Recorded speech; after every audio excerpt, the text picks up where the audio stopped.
22 years in the Air Force, and I'm babysitting navigation cadets on their qual flights. Master Sergeant Elena Voss. Should have made chief by now, but I punched a lieutenant colonel in 2019. He deserved it, tribunal agreed, still tanked my career.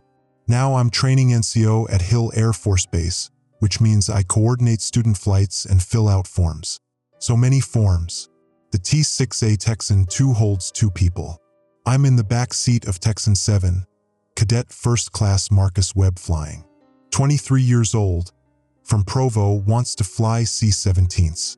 Good kid. Calls his mom every Sunday. His younger brother just started at the academy. 6 aircraft total. 12 cadets doing their cross-country navigation exercise. Went over to Hill AFB, straight shot east across the Bonneville Salt Flats. 78 miles. Should take 40 minutes. The Salt Flats look like another planet from 3,000 feet. White crust stretching forever. The old I-80 cutting across like a scar. Temperatures 104 degrees at ground level. It's July in Utah, which means the devil's asshole. The Texans have decent AC though. Webb's flying smooth. His approaches at Wendover were textbook. I'm watching his altitude control, his heading. He's drifting 2 degrees north. Not bad for a cadet. Texan 7. Adjust heading to 093. I say through the intercom. 093, yes ma'am. He corrects. Smooth hands on the stick. I shouldn't be worried. This is a milk run. We've done this exercise 200 times. The Salt Flats are empty. No terrain, no obstacles, nothing. Just white nothing stretching to the mountains. But my left knee hurts. The one I broke in '09 when our C-130 hit wake turbulence over Afghanistan. It always hurts before something goes wrong. Old injury, phantom pain doesn't mean anything. Except it does. It always does. Texan flight, this is Texan 1. That's Captain Reese in the lead aircraft. 28 years old, academy grad, thinks he's Maverick. We're 15 minutes from Hill. Weather's clear, winds calm. Nice flying, people. 11 voices acknowledge. Webb's 4th. Good radio discipline. My knee throbs. Ma'am. Webb's voice in my headset. You see that? I lean forward. See what? Ground level. 2 o'clock. Something's, I don't know. Looks wrong. I scan right. Salt flats. White crust. Heat shimmer making everything waver. Then I see it. A patch of darkness, maybe half a mile across. Not shadow. The ground looks rough, disturbed, like something tore up the salt crust. Probably just discoloration, I say. Mineral deposits, runoff from the mountains. But my knee's screaming now. Texan 1, Texan 7. I'm keying up before I decide to. You see the ground disturbance at our 2 o'clock? 3 seconds of silence. Then, negative Texan 7. I'm not, wait. Yeah, I see it. Looks like vehicle tracks maybe? Off-roaders tear up the flats sometimes. Could be. People race cars out here. Motorcycles. Set land speed records. But that disturbed area's too big. Too chaotic. Like something exploded. Texan flight. Maintain current heading and altitude. Reese sounds unconcerned. We're not authorized for sightseeing. Fair enough.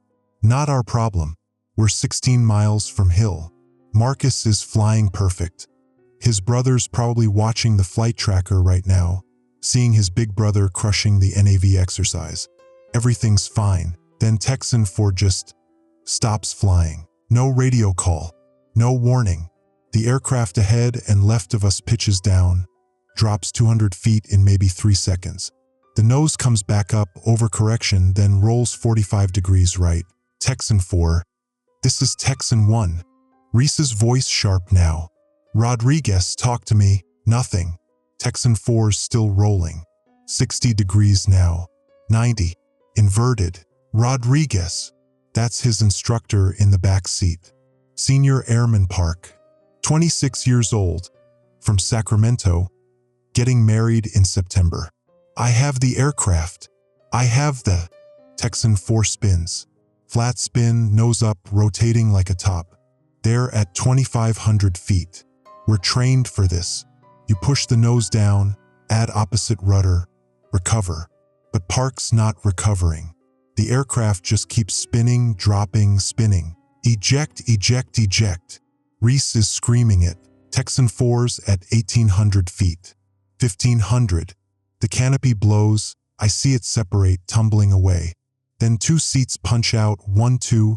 The rocket motors bright against the white salt flats. Two good chutes deploy. Red and white canopies blossoming. They're going to land hard, but they'll live. The aircraft hits the salt flats at 400 knots. The explosions orange and black. The smoke column rising straight up in the dead air. My knee stops hurting. All aircraft, this is Texan 1. Reese's voice is steady now. Training kicking in. Maintain altitude and heading. Texan 2 and Texan 6 circle the crash site. Everyone else, continue to hill. I'm declaring an emergency. I'm already looking for the chutes. There are two figures on the ground, maybe a quarter-mile apart. One's standing, the other's still down. They're near that disturbed area I saw. The dark patch. Texan 7 to Texan 1.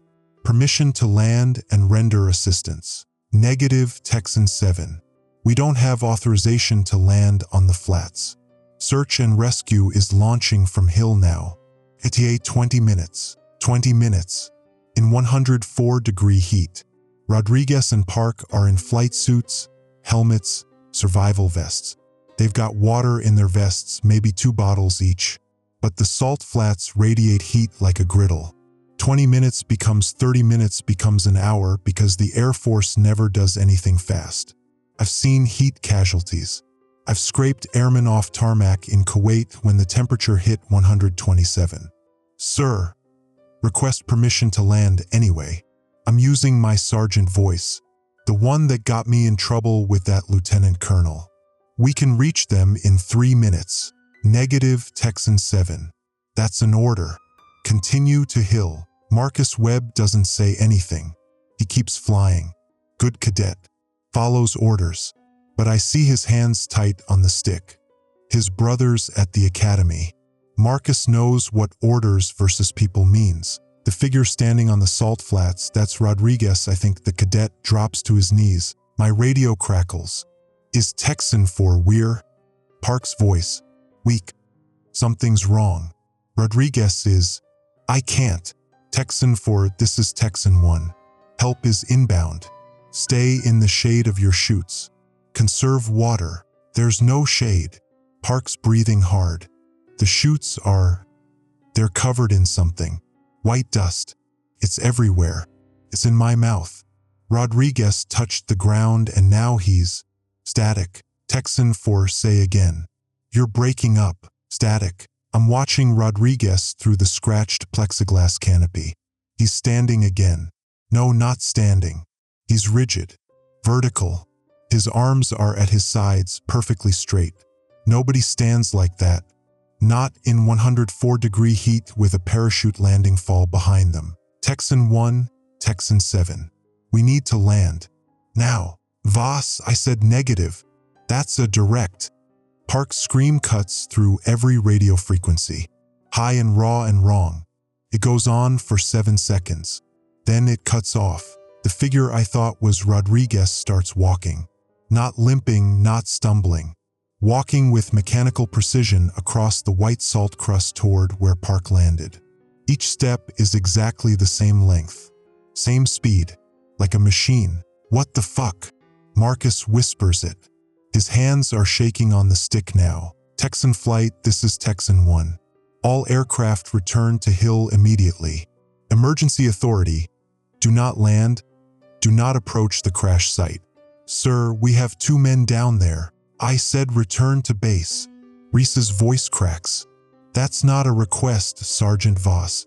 We don't know what's happening down there and I'm not losing any more people. I'm 42 years old. 22 years in the Air Force. I've coordinated 300 training flights. I've never lost a student. Never. Marcus Webb's brother is watching the flight tracker. Rodriguez's parents are in Albuquerque. Park's fiancée is picking out wedding flowers. The figure Rodriguez, it has to be Rodriguez, reaches where Park landed. I can't see details from 3,000 feet. I don't want to see details, but I see Park's parachute thrashing. Then going still, a second figure stands up. Rigid, vertical, arms at sides. They both start walking. Same mechanical stride, same speed, same direction, northeast, toward Wendover. Sir, my voice sounds calm. That's my sergeant voice too.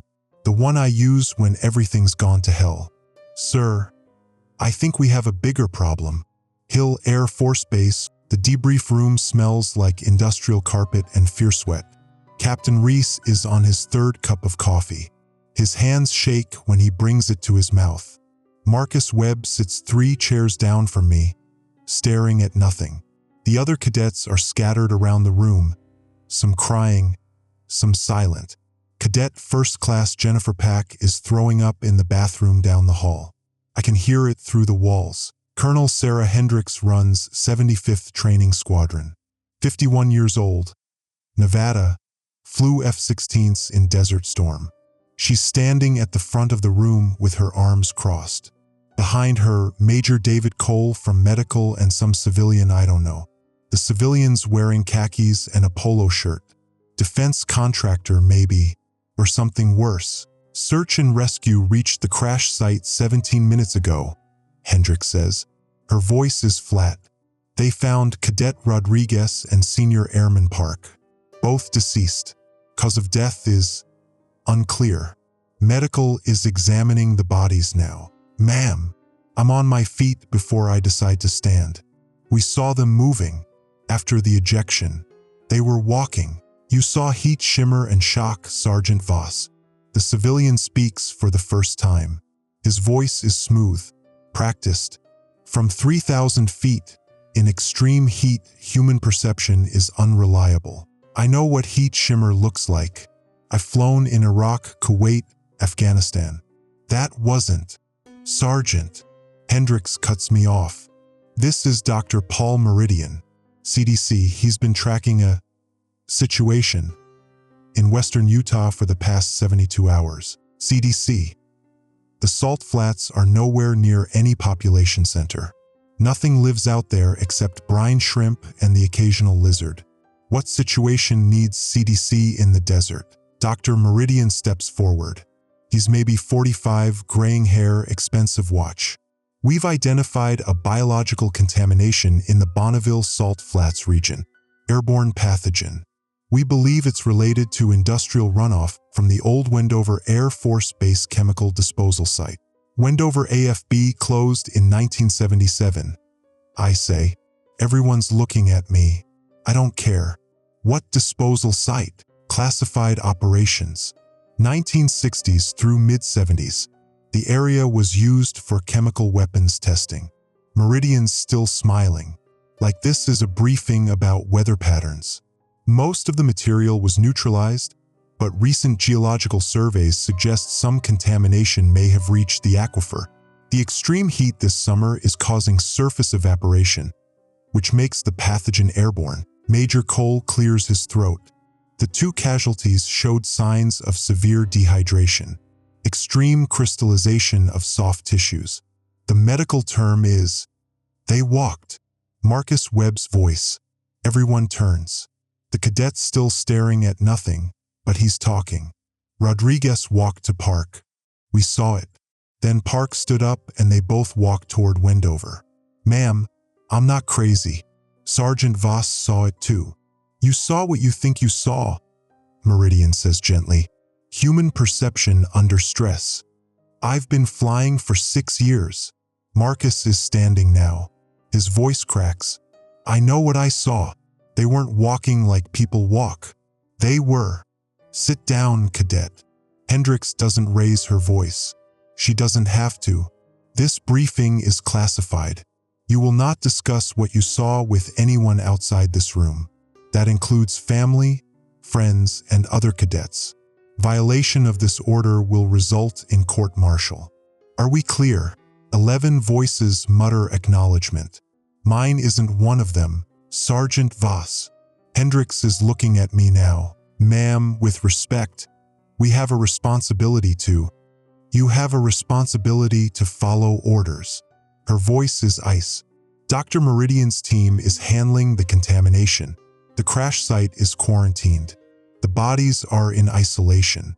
We are grounding all flights west of I-15 until the CDC clears the area. That is all you need to know. Wrong. Everything about this is wrong.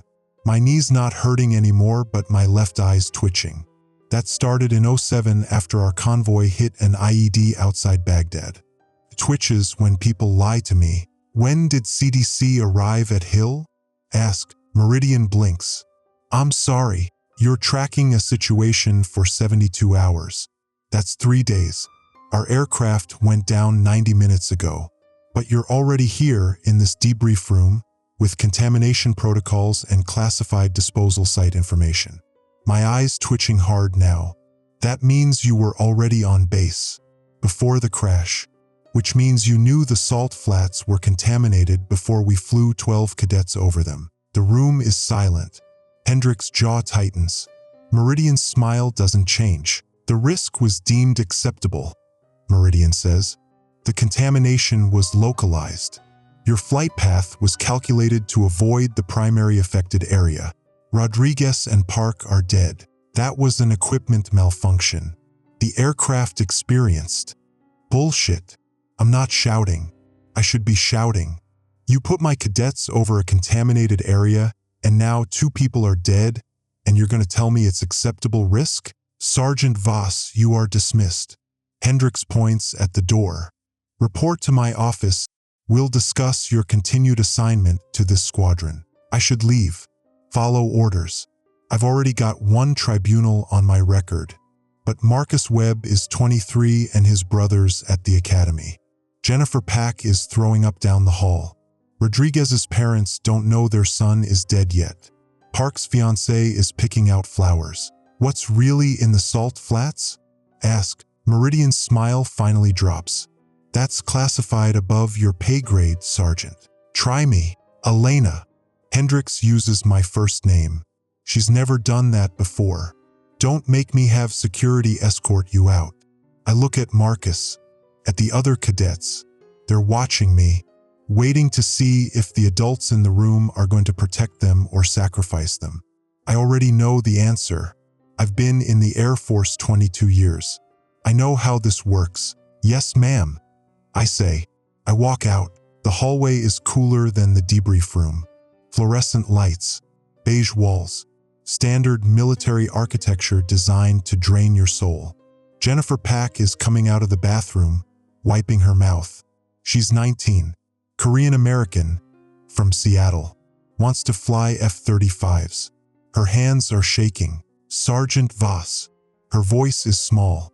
Are we going to be okay? I should say yes. I should say CDC has it handled. The area's quarantined. It's all under control. That's what a good NCO does. But I've been lying to myself for 90 minutes and I'm tired. I don't know, I say. My phone buzzes. Text message from Captain Reese. Need to talk. Not here. Food court, 20 minutes. The base food court is mostly empty. Lunch rush is over. Reese is sitting at a table in the back corner, still in his flight suit. He looks like he's aged 5 years in 2 hours. There's a folder on the table in front of him. 10. Classified markings. You took that from Hendricks' office, I say. I took it from the SAR helicopter. He pushes the folder toward me. The crew chief gave it to me. Said medical told him to burn it. He didn't. I opened the folder. Photographs. Taken from maybe 50 feet up. The crash site. Black crater in white salt. Debris scattered everywhere. And 2 figures. They're standing at the edge of the crater. Perfectly vertical. Arms at sides. The photo's too clear. I can see details. Rodriguez's flight suit is white. Not dirty. White. Crusted over with salt crystals. His face is white. His hands are white. He looks like a statue carved from salt. But his eyes are wrong. They're open. They're looking at the camera. Park's the same. Salt-crusted statue. open eyes. The photos show them walking away from the crash site. One step per photo. Mechanical. Precise. Their feet leave white footprints on the salt crust. Jesus Christ. I'm whispering. What is this? I don't know. But Meridian does. Reese taps the folder. There's more. The crew chief said medical found something at the disposal site. An old bunker. 1960s construction. The entrance was sealed, but the seals broke. Recently, like in the past week. What was in the bunker? That's classified above my pay grade too. But Cole let something slip. Something about test subjects. Human test subjects. From the chemical weapons program. Test subjects. Human test subjects. In a bunker in the salt flats. Sealed for 50 years. The extreme heat this summer. The seals breaking. Airborne pathogen. Crystallization of soft tissues. My eyes twitching so hard it hurts. What do you need from me? Ask. Reese looks at me like I just volunteered for a suicide mission. Maybe I did. Hendricks is grounding all flights west of I-15. That includes search and rescue. She's saying it's for safety, but I think it's because Meridian doesn't want anyone seeing what's happening out there. What is happening out there? I did a flyover before we landed. Low altitude. Against orders. He pulls out his phone. Shows me video footage. Shaky, taken through aircraft canopy. The salt flats. The disturbed area I saw. Except it's bigger now. Spreading. And there are figures walking across it. Dozens of figures. All moving with that same mechanical stride. All heading northeast. Toward Wendover. Wendover has a population of about 1,100 people, Reese says. Most of them work at the casinos on the Nevada border. If those things reach town, he doesn't finish. He doesn't have to. CDC will evacuate. I say. They'll quarantine the area. Will they? Reese closes his phone. You saw Meridian. You saw Hendricks. They knew about the contamination and they flew cadets over it anyway. You think they care about 1,100 people in a town nobody's heard of? I think about Rodriguez's parents in Albuquerque, Park's fiancée picking out flowers, Marcus Webb's brother at the academy. I think about acceptable risk and classified operations and chemical weapons testing in the 1960s. What do you need from me? I ask again. I need someone who knows the area, someone who's done survival training on the flats, someone who gives a shit about people more than their career. He looks at me. Someone who's already got one tribunal on their record, so they're not afraid of another. You want me to go out there? I want us to go out there. Tonight. Unauthorized. We take a Texan, fly low, see what's actually happening. Document it. If it's bad, we leak it to the media. Force the Air Force to respond. Unauthorized flight. Violating direct orders from a colonel. Violating quarantine zone established by CDC. Court-martial. Dishonorable discharge. Loss of pension. 22 years of service erased. I'm in, I say. The flight line is dark except for the red hazard lights on the maintenance hangars. Security makes rounds every 30 minutes. Reese and I have a 20-minute window. We're wearing civvies, jeans, dark t-shirts. Nothing military. If we get caught, the Air Force can disavow us. Say we stole the aircraft. I got my phone, fully charged. Reese has a DSLR camera. We've both got our military IDs still. Habit, superstition, stupidity. Can't shake who you are. The T-6A Texan 2 sits on the hardstand. Aircraft number 4021. Same one Marcus Webb flew this morning. 12 hours ago. Feels like 12 years. I do the pre-flight by feel. 22 years means I could do this blind. Fuel good. Control surfaces good. Radios will keep off. Run dark. Pop up over the flats. Take photos. Get out. Voss. Reese is standing by the nose gear. My wife's pregnant. 3 months. We haven't told anyone yet. Why is he telling me this? We're 20 minutes from stealing a T6. Maybe 30 minutes from career suicide. Congratulations, I say. If this goes bad, she'll know why I did it. But I need you to tell her anyway that I wasn't trying to be a hero. I was trying to do the job right, the way it should have been done. Evacuate Wendover, quarantine the flats, stop those things before they reach population.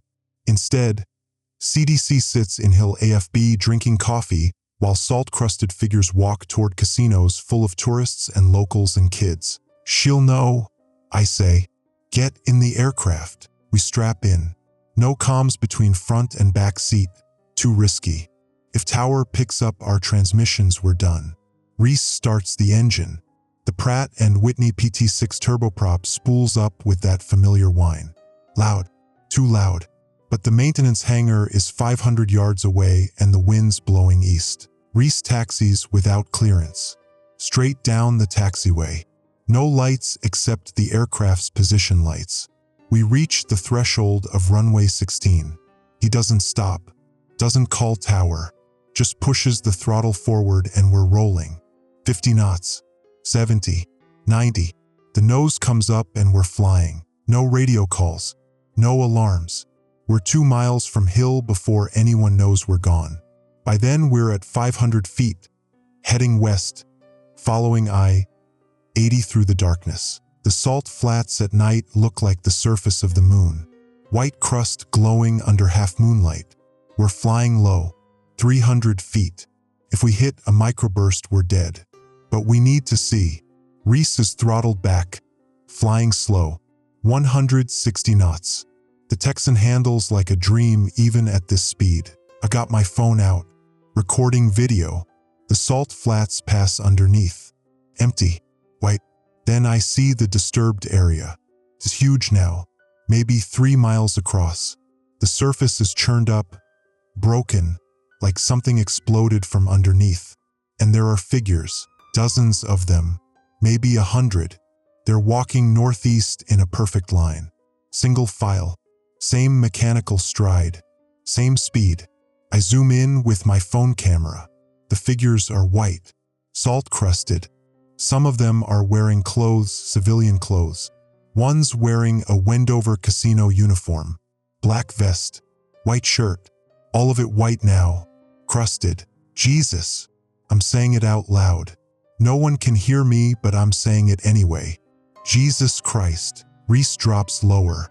200 feet. I can see faces now. They're human faces. Under the salt crust, still human. Eyes open, mouths open, like they're screaming but no sound comes out. One of them looks up, looks right at the aircraft, tracks our movement, then keeps walking. My phone buzzes. Text message. From base. From Hendricks. Return immediately. This is a direct order. You will be placed under arrest. I take more video. The line of figures extends for a mile. They're walking across the flats toward the old highway, toward Wendover, 12 miles away. At this pace, I calculate 6 hours. They'll reach town around dawn. Another text. From Marcus Webb. Sergeant Voss, they're evacuating the base. They told us chemical spill at Wendover. We're moving to Nevada. They're lying. I know they're lying. Chemical spill. That's the cover story. Evacuate military personnel. Leave the civilians. Reese Banks right. We're heading toward Wendover now. Following the figures.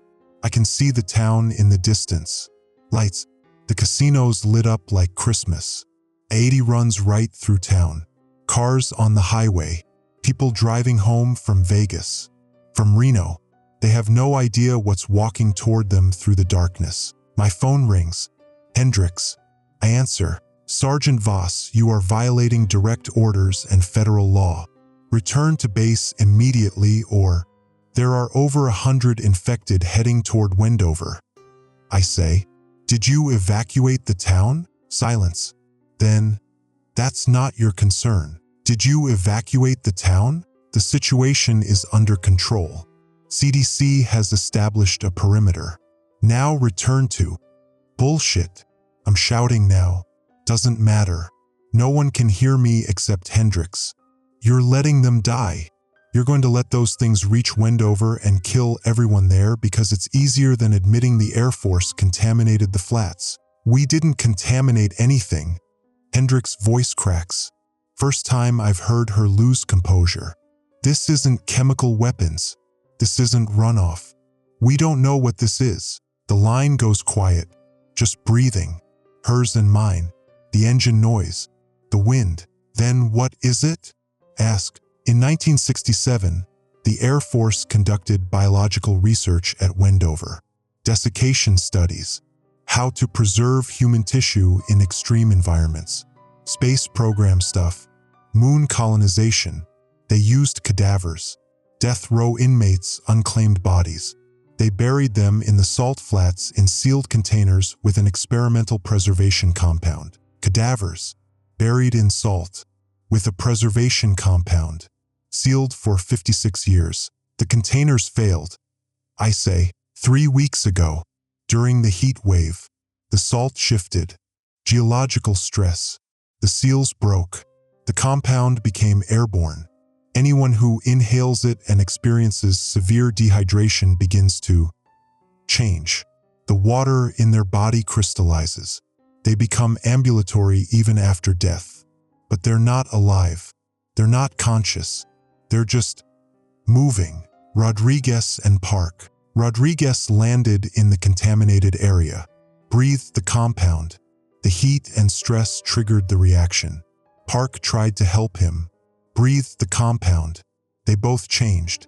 That's why we grounded all flights. That's why we can't evacuate Wendover. If we cause panic, people will run into the desert. The heat will trigger the reaction. We'll have thousands of infected instead of hundreds. So you're doing nothing. We're establishing a containment perimeter, eliminating the infected before they reach population centers. Meridian has a team in position. They're handling it. By handling it, you mean killing them. They're already dead, Sergeant. The line of figures walks through the darkness. 100 people, maybe more. Rodriguez is down there somewhere. Park, casino workers, tourists. Some of them probably died 56 years ago. Death row inmates who thought they'd paid their debt. Now they're walking toward Wendover under the moonlight with salt-crusted faces and open mouths and eyes that track our aircraft. Return to base, Elena. Hendricks sounds tired. Please, don't make this worse. I hang up. Reese is descending. We're at 100 feet now. 50. He's going to land. Right here. On the salt flats. Near the infected. Near the contamination. I bang on the canopy. He can't hear me, but he knows what I'm saying. He keeps descending. The wheels touch salt. We're rolling. The aircraft slows. Stops. Reese shuts down the engine. The canopy opens. The heat hits like a furnace even at night. 95 degrees. Dry. My mouth is desert dry immediately. Reese climbs out. I follow. We're standing on the Bonneville salt flats at midnight with a stolen aircraft and 100 salt-crusted corpses walking toward us. What are you doing? Ask. Reese is walking toward the line of infected. They're maybe 200 yards away. He's got his camera, taking photos. Flash going off. The figures don't react. Don't change pace. Just keep walking. Mechanical. Precise. I'm running after him. Reese. We need to leave. He's not listening. He's taking more photos. Close-ups. The faces. The crusted clothing. The white footprints they leave on the salt. He gets within 50 feet. 40. 30. One of the figures stops. Turns its head. Looks at Reese. Under the salt crust, I can see the face. Young. Male. Maybe 25. His eyes are blue. Still blue under the white film. Rodriguez, Reese whispers. Marcus Rodriguez. The figure doesn't respond, but its mouth opens wider. Cracks form in the salt crust around its jaw. Something white dusts out. Powder. It drifts toward us on the night breeze. Run! I'm grabbing Reese's arm, pulling him back. Don't breathe.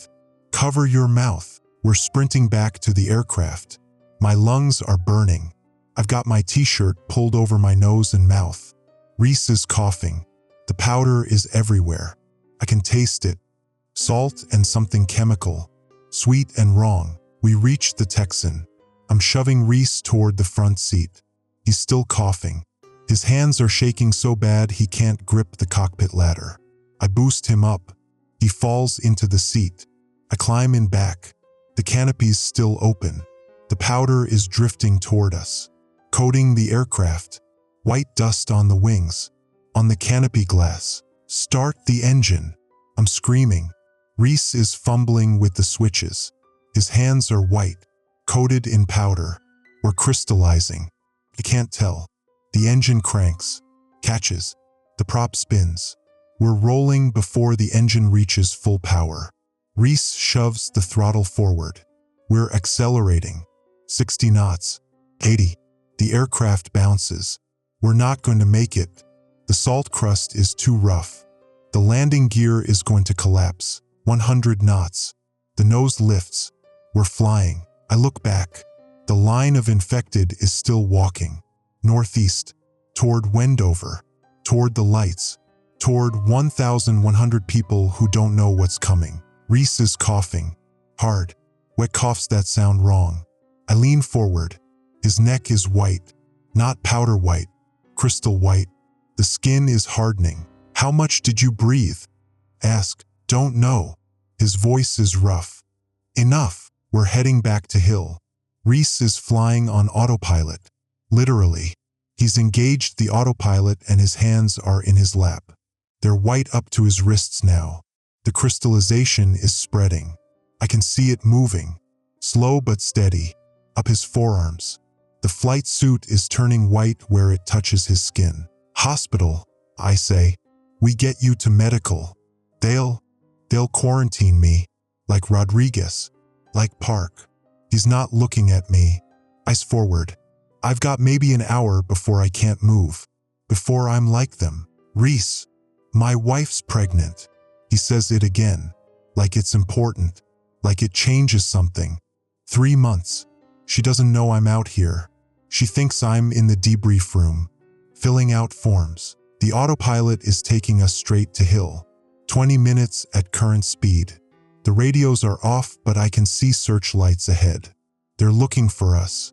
Hendricks called out the whole base. We're going to land and security will arrest us and Reese will be quarantined and his wife will never see him again. She'll get a folded flag and a letter about sacrifice and service.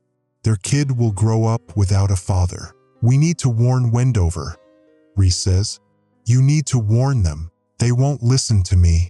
I'm just a sergeant, under arrest for stealing an aircraft. Then don't tell them you're Air Force. His hands are completely white now, crystallized. He flexes his fingers. They move, but stiff, mechanical. Tell them there's a chemical spill. Tell them to evacuate north, away from the flats. Just get them out. And you, I'm landing at Hill, turning myself in, giving them the camera, the photos. Maybe it'll make a difference. He coughs again. Blood this time, red on white. Take my phone. Post the photos online. News sites, social media, everything. Make sure people know what happened. Reese, that's an order, Sergeant. He's smiling. I can hear it in his voice even though I can't see his face. You're good at disobeying orders. Do it one more time. The lights of Hill AFB are ahead. Bright. The whole base is lit up. I can see vehicles on the flight line. Security forces.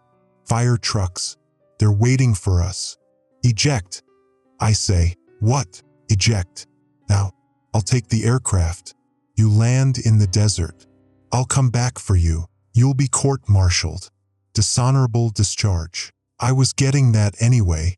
My hand is on the ejection handle. On 3. 1, 2. Elena. I pull the handle. Both seats. The canopy blows. The rocket motors fire. We're punching out at 4,000 feet doing 200 knots. The wind hits like a truck. My chute deploys. Good canopy. I'm descending through darkness toward the salt flats. Reese's chute is above me. Red and white. He's not moving. Just hanging in the harness. white and still, like a statue suspended from strings. I hit the ground hard. The salt crust breaks under my boots. I roll. Combat landing from airborne school. 20 years ago. My knee screams. The old injury. I'm up, running toward where Reese is coming down. His chute collapses 50 yards away. I reach him. He's on his back. White, completely white. The crystallization has spread to his face, his neck, his chest, but his eyes are still moving, still alive, still Reese. "You're an idiot," he whispers. His lips barely move, cracked and white. "Good. Need more idiots. Don't talk. Save your energy." "For what?" He coughs. "More blood. I'm dead. Was dead the moment I breathed that shit. Just taking a while." The Texan is flying on autopilot toward Hill. It'll land automatically. They'll think we're still aboard. That buys us maybe 10 minutes before they realize we ejected. 10 minutes to get Reese somewhere safe. Somewhere with water, medical equipment, Wendover, the casino. They'll have a medical clinic. Security. I can get him there. Get the town evacuated. Save 1,100 people and maybe save Reese. Or I can try. I'm good at trying impossible things. That's why I've got one tribunal on my record. "Can you walk?" Ask. "No." "Can you move at all?" "Fingers. Barely. Everything else is locked up." His eyes track to me. "Leave me. Warn the town." "Shut up." I'm unclipping his chute harness, pulling it off. He weighs maybe 190. I'm 5'7", 140. I've carried wounded before. Helmand Province, 2012. Carried a lieutenant colonel 2 miles after he caught shrapnel from an IED. Different lieutenant colonel. Not the one I punched. I get Reese over my shoulder in a fireman's carry. He's rigid, like carrying a statue. I start walking, northeast, toward the lights of Wendover. 12 miles. At 3 miles per hour with a 190 load, that's 4 hours. Dawn is in 6 hours. The infected will reach Wendover in 5 hours. I've got 1 hour to beat them there. My phone is in my pocket. Reese's phone is in his pocket. I've got both. I pull his out. Open the camera app. The photos are there. Rodriguez, Park. The line of infected walking through darkness. The salt-crusted faces. The open mouths. I post them to Twitter, Facebook, Instagram, every news outlet I can find. Tag them. Hashtag Wendover, hashtag Utah, hashtag outbreak, hashtag cover-up, hashtag Air Force. No explanation, just the photos. Let people figure it out. Within 2 minutes, my phone is buzzing. Comments, shares, retweets, questions. The photos are spreading. Good. Let the Air Force explain this. I'm walking. Reese is getting heavier, or I'm getting weaker. My knee is fire. The heat is still 90 degrees even at midnight. I'm sweating, losing water. If I breathed any of that compound, the dehydration will trigger it. I'll crystallize. Join the line of infected walking through darkness toward the lights. Can't think about that. 1 foot, another foot, northeast, toward Wendover. Behind me, I hear something. A sound like wind chimes, high and crystalline. I turn. The line of infected is closer now, much closer. They're not limited by exhaustion or injury. They just walk, forever, mechanical. The sound is coming from them, from their movement. Salt crystals grinding against each other, cracking, breaking, reforming. They're 50 yards behind me. I walk faster. 0, 3, 4, 7 hours. I've been walking for 3 hours. Wendover is ahead, maybe a mile. I can see the casino signs. Peppermill, Rainbow, Red Garter, bright neon in the darkness. 80 runs through town. Cars still moving. Late-night gamblers heading home. They have no idea. Reese stopped talking 2 hours ago. His breathing is shallow, crystallized. Each breath sounds like breaking glass. I'm still carrying him. My knee is destroyed. I'm not sweating anymore. Bad sign. Dehydration. My mouth tastes like salt and copper and that sweet chemical wrongness. The infected are 30 yards behind me. I can hear them. That wind chime sound. Dozens of voices making it together. A chorus of grinding salt crystals and cracking joints and footsteps that never change rhythm. I'm not going to make it to Wendover before they catch me. My phone rings. Hendricks. Sergeant Voss, where are you? Her voice is tight. Scared. Good. She should be scared. Half-mile south of Wendover. The infected are right behind me. Did you evacuate? We can't. The photos you posted went viral. CNN picked them up. Fox News. BBC. There are reporters on their way to Wendover right now. If we evacuate, it confirms everything. The Air Force is denying the photos, calling them a hoax. People are going to die. Meridian has a containment team in position. They're waiting for the infected to reach the perimeter. They'll neutralize them before they enter the town. Neutralize. Military speak for kill.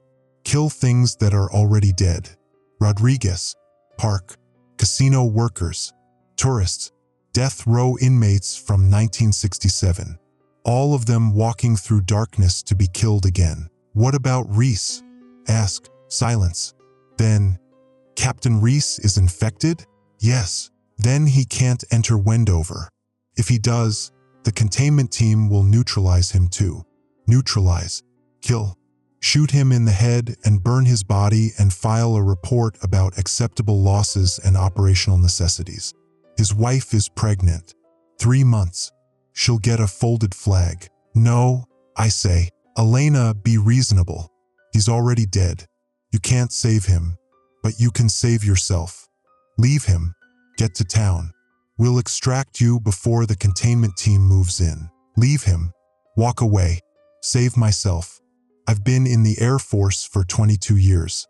I followed orders my whole life. Even when I punched that lieutenant colonel, I followed the rules. Turned myself in. Accepted the tribunal. Took my punishment. But I'm 42 years old and my knee is destroyed, and I'm carrying a dying man across the salt flats while 100 corpses chase us through the darkness. And for what? So the Air Force can deny responsibility? So CDC can write a report about containment protocols? So Meridian can smile his practice smile and talk about acceptable risk? No, I say again. I hang up. The infected are 20 yards behind me now. I can see them in my phone's flashlight. White figures, salt-crusted. Rodriguez is in front, leading them. His cadet uniform is completely white. His face is a mask, but his eyes are still blue. Still watching me, I lower Reese to the ground. Carefully, my knee buckles. I'm kneeling on the salt crust next to him. His eyes are open. He's looking at the sky, at the stars. There are so many stars out here. No light pollution, just the universe spread out above us. I'm sorry, I whisper. I can't carry you anymore. Sockeye. His voice is barely there. Glass breaking. Did good. Got the photos out. It's not enough. Never is. He coughs. More blood. But you tried. That's something. The infected are 15 yards away. 10. I can smell them now. Salt and that sweet chemical wrongness, and underneath it, decay. Old decay. 56 years old. Death that never got to rest. I should run. I can still make it to Wendover. Warn people. Get them out before the containment team starts shooting. But I'm not leaving Reese. Not leaving him to be neutralized like an equipment malfunction. Like acceptable risk. 5 yards. I'm on my feet. Standing between Reese and the infected. My phone is still recording. Still streaming to Twitter. Facebook. Let the world see this. Let them see what the Air Force does to its people. Rodriguez stops. 2 feet away. The line of infected stops behind him. All of them, perfectly synchronized. They're standing there, waiting. For what? Orders? Programming? Some instinct buried in salt-crusted neurons? Marcus Rodriguez, I say. Cadet First Class. From Provo, Utah. You wanted to fly C-17s. Your brothers at the academy. No response. The figure that was Rodriguez just stares. His mouth is open, cracked. I can see inside. The tongue is white. The teeth are coated in salt crystals. You're dead, I say. You've been dead since yesterday. But some part of you is still in there. Some part that knows your name, knows your brother, knows you didn't deserve this. The figure tilts its head. Slow, mechanical, considering. Let us pass, I say. Please, we're not your enemy. The Air Force is. They buried you. They contaminated the flats. They killed you and Park and everyone behind you.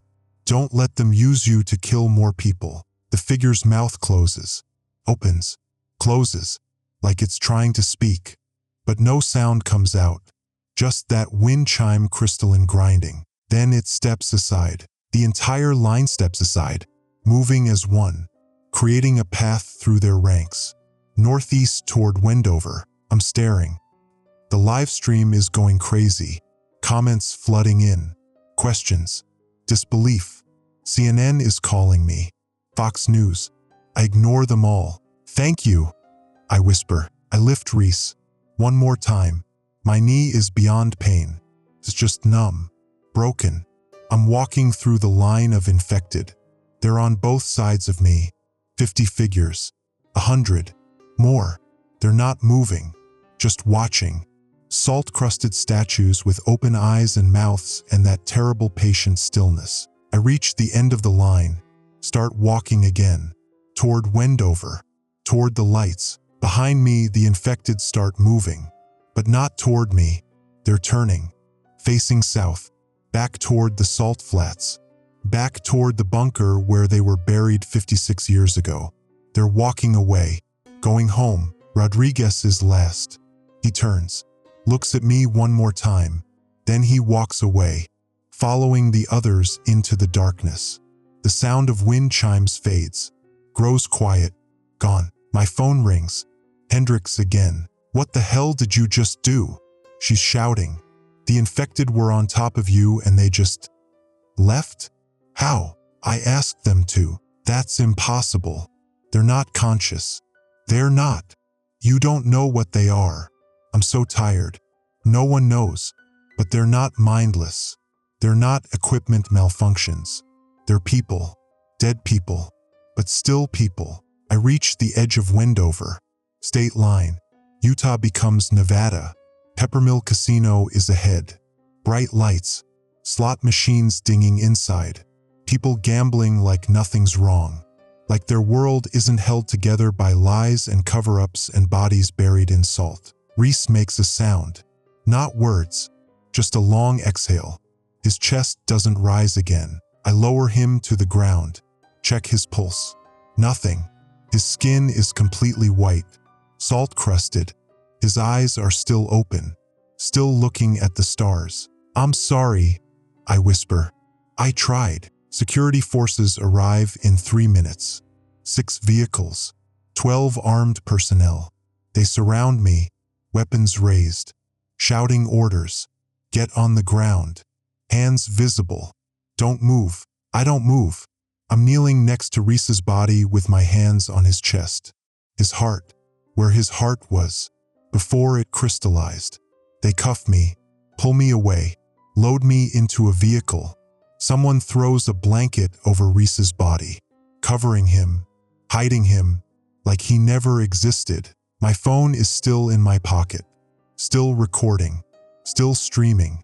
For million viewers now, watching everything. The arrest, the cover-up, the proof. Hendricks is there when they bring me to the base. She looks like she's aged 20 years. Maybe she has. Maybe we all have. The photos have 50 million views, she says. Congress is demanding an investigation. The Secretary of Defense is holding a press conference in 2 hours. They're going to admit everything. The bunker, the experiments, the contamination, all of it. Good. You destroyed your career for this.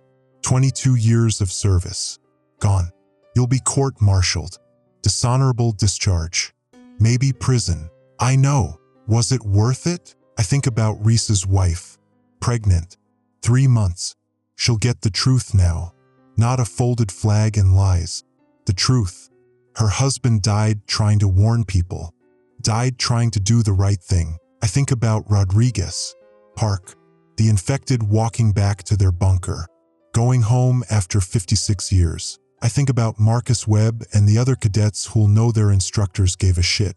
That someone tried. Yes, I say, 47 days since the Salt Flats.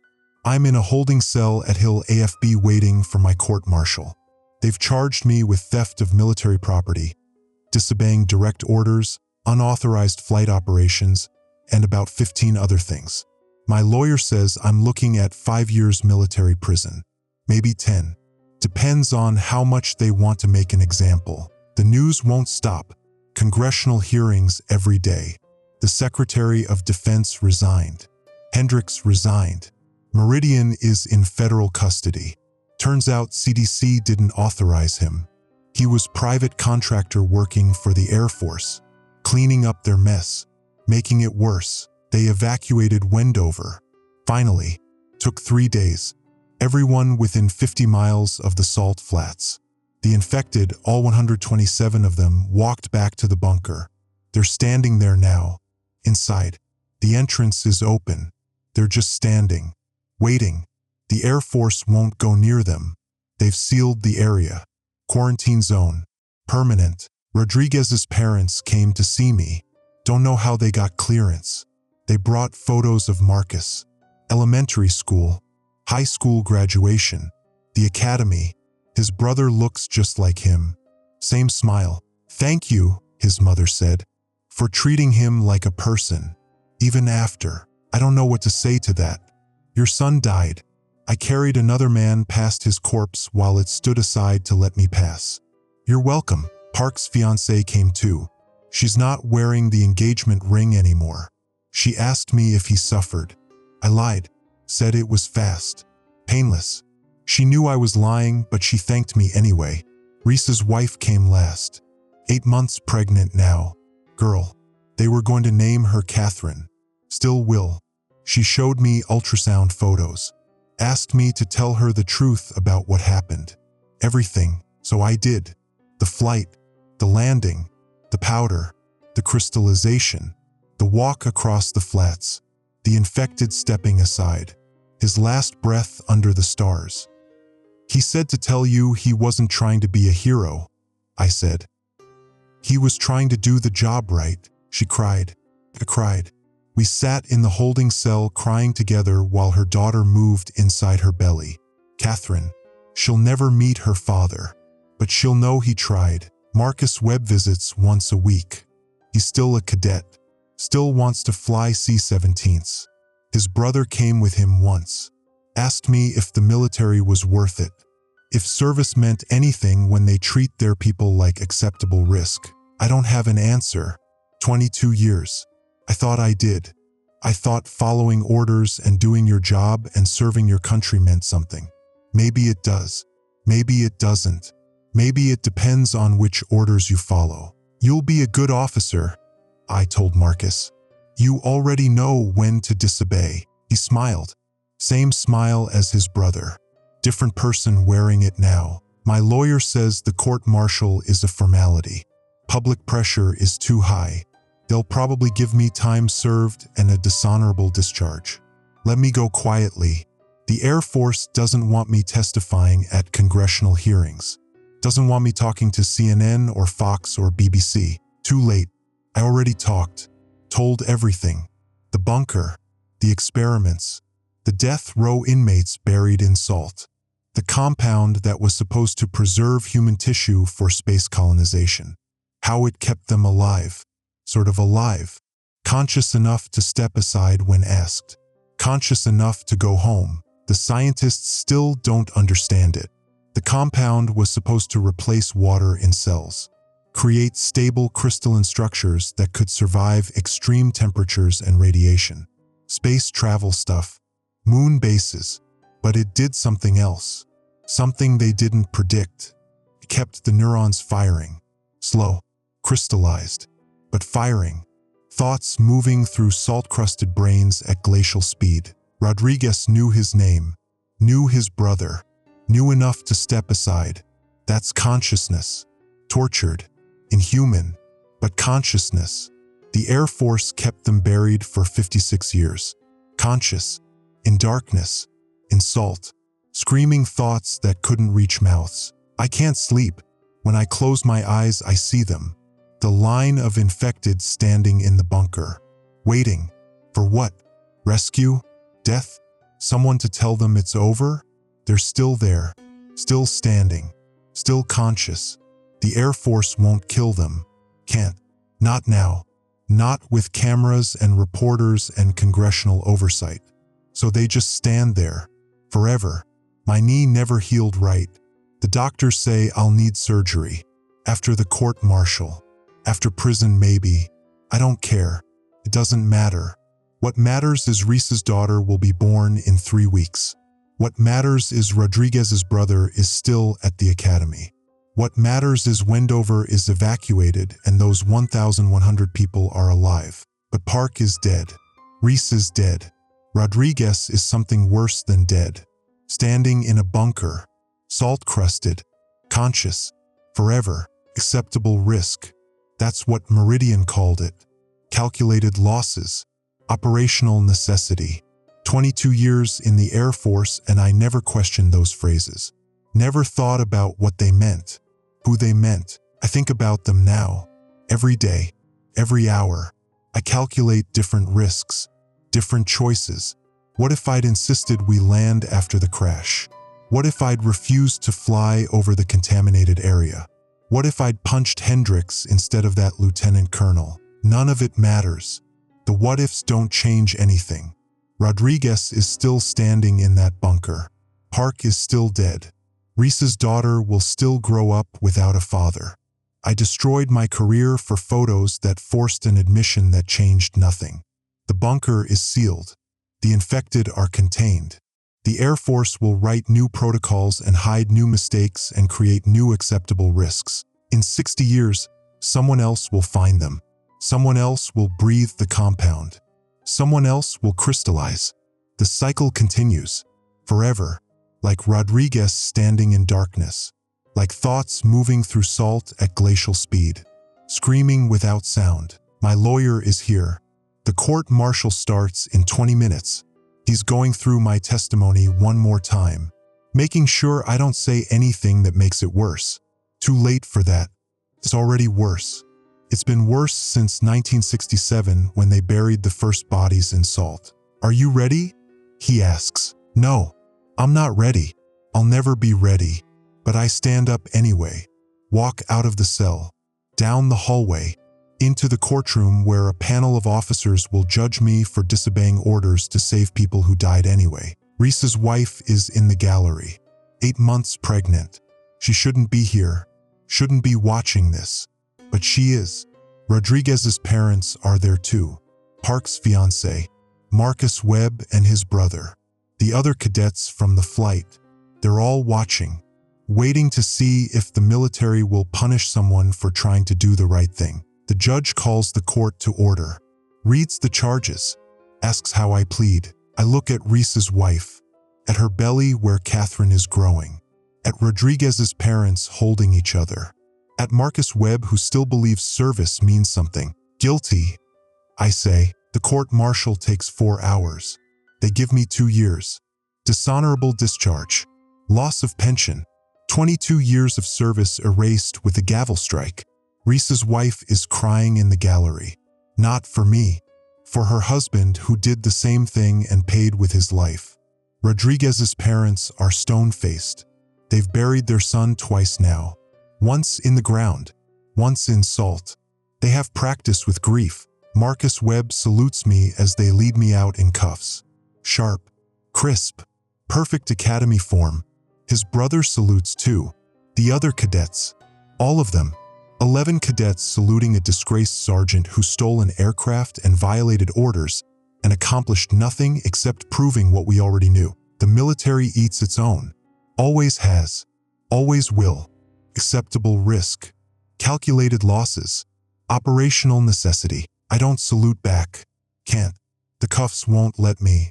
But I nod, acknowledge them. These kids who still believe service means protecting people, not protecting institutions. They'll learn. In 10 years, 20, when they're the ones filing reports about acceptable risk, when they're the ones ordering people to fly over contaminated zones, when they're the ones explaining to parents why their children are standing in bunkers crystallized in salt. Or maybe they won't.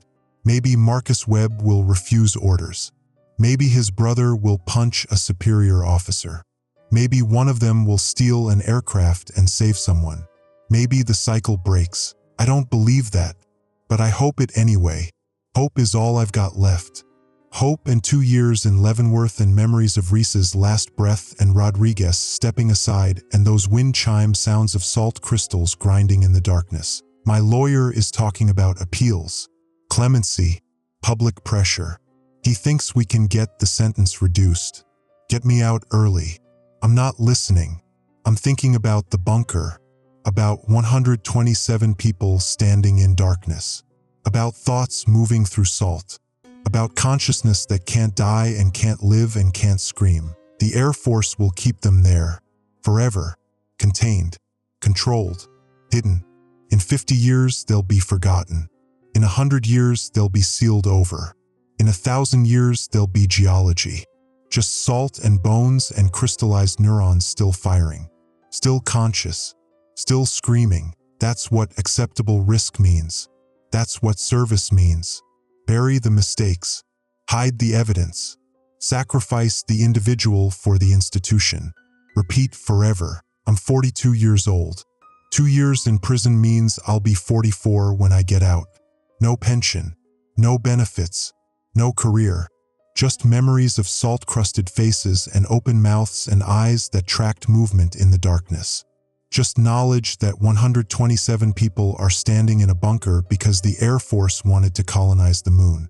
Just understanding that Rodriguez will stand there forever. Conscious, buried, screaming. I can't live with that. But I do. Every day I do. The guards are taking me away now. Out of the courtroom. Into the van. To Leavenworth. 2 years. 730 days. 17,520 hours. I'll count everyone. I'll remember every face. Rodriguez, Park, Reese, Marcus Webb, Catherine who'll be born in 3 weeks without a father. I'll remember acceptable risk, calculated losses, operational necessity. The phrases that mean, we buried you alive in salt and let you stand there conscious for 56 years and we'll do it again because institutions matter more than people. I'll remember, and in 2 years when they release me, I'll tell everyone. Again and again, until someone listens, until someone opens that bunker, until someone gives those 127 people the death they should have had 56 years ago. Or I won't. Maybe I'll forget. Maybe prison will grind me down like salt crystals grind against each other in the darkness. Maybe I'll become another acceptable risk, another calculated loss, another operational necessity filed away in classified reports. But I don't think so, because I've got Reese's phone. They never found it. Hidden in my cell. The photos are there. The videos. Everything. Backed up. Encrypted. Waiting. In 2 years, I'll post them again. New platforms, new audiences, new pressure. The cycle continues, forever, like Rodriguez standing in darkness, like me counting hours in Leavenworth, like acceptable risk creating new casualties who create new whistleblowers who get buried in new ways. The van is moving, away from Hill AFB, away from Utah, east toward Kansas, toward Leavenworth, toward 2 years of counting hours and remembering faces and living with knowledge that destroys you slowly from inside. My knee hurts. The old injury. It always hurts before something goes wrong. But nothing's going wrong now. Everything's already wrong. Has been wrong since 1967. Since they buried the first body in salt. Since they decided some people are acceptable risks. I close my eyes. See Rodriguez stepping aside. See Reese looking at stars. See Park's fiancée without her ring. See Catherine growing in her mother's belly. never knowing her father tried, that we both tried and failed. But tried, that's something. That's what I tell myself. Tried and failed is better than never tried. Better than following orders that kill people. Better than acceptable risk. I don't believe it, but I'll keep saying it anyway. For 2 years. For whatever comes after. Until the words are true, or until I'm dead, or until someone finally listens. Until then, Rodriguez stands in the bunker. Conscious, buried, screaming, and I count hours in Leavenworth. And Reese's daughter grows up without a father. And Marcus Webb becomes an officer. And the cycle continues, forever, like thoughts through salt, like wind chimes in darkness, like acceptable risk creating new casualties that no one admits and everyone knows and nothing changes. This is what service means. This is what I learned after 22 years. This is what cost me everything. I can't live with it, but I do. Every day I do.